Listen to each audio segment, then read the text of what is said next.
Bank of Baroda ने तिमाही 2 PAT में सालाना आधार पर 59% की वृद्धि दर्ज करते हुए 3,312 रुपये करोड़, सकल एनपीए में तेजी से गिरावट दर्ज की। पीएसयू ऋणदाता बैंक ऑफ बड़ौदा ने 30 सितंबर 2022 को समाप्त तिमाही में स्ट्रीट के अनुमानों को पीछे छोड़ दिया। 2 वित्तीय वर्ष 23 की अवधि में लाभप्रदता के साथ दोहरे अंकों की वृद्धि देखी गई।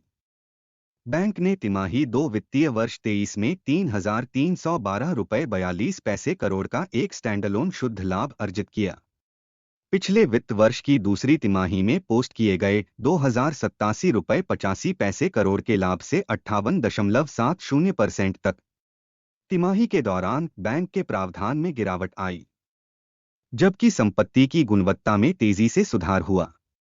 इसके अलावा इसके जैविक खुदरा ऋण पोर्टफोलियो में व्यक्तिगत ऋण में मजबूत प्रदर्शन के साथ स्वस्थ वृद्धि देखी गई।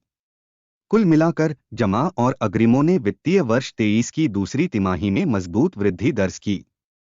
बैंक ऑफ बड़ौदा ने वित्तीय वर्ष 23 की दूसरी तिमाही में 2,168 रुपये 13 पैसे करोड़ के पीएटी से 52.82% की वृद्धि दर्ज की। चालू वित्त वर्ष की दूसरी तिमाही में बैंक की शुद्ध ब्याज आय एनआईआई, जो अर्जित ब्याज और खर्च किए गए ब्याज के बीच का अंतर है, दूसरी तिमाही 23 में 10,174 रुपये 46 पैसे करोड़ हो गई से 34.47% की वृद्धि दर्ज करते हुए तिमाही 2 वित्तीय वर्ष 22 में 7,565.97 करोड़, एक वित्तीय वर्ष 23 की तुलना में जहां एनआईआई 8,838 रुपये 39 पैसे करोड़ पर आया, बैंक ने तिमाही 2 वित्तीय वर्ष 23 में 12% की वृद्धि दर्ज की। तिमाही 2 वित्तीय वर्ष 23 में प्रावधान और आकस्मिकताएं 1,627 रुपये 46 पैसे करोड़ रही, जबकि दूसरी तिमाही 22 में 2,753 रुपये 59 पैसे करोड़ और एक वित्तीय वर्ष 23 की तिमाही में 1,684 रुपये 80 पैसे करोड़ के प्रावधानों की तुलना में।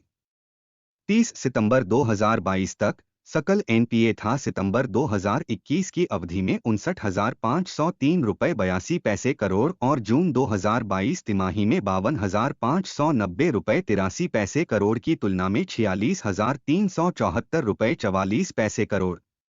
प्रतिशत के संदर्भ में सकल एनपीए Q2 ऑफ Y23 में 5.31% था, तिमाही 2 वित्तीय वर्ष 22 में 8.11% और तिमाही 2 वित्तीय वर्ष 23 में 6.26% से तेजी से गिर रहा है।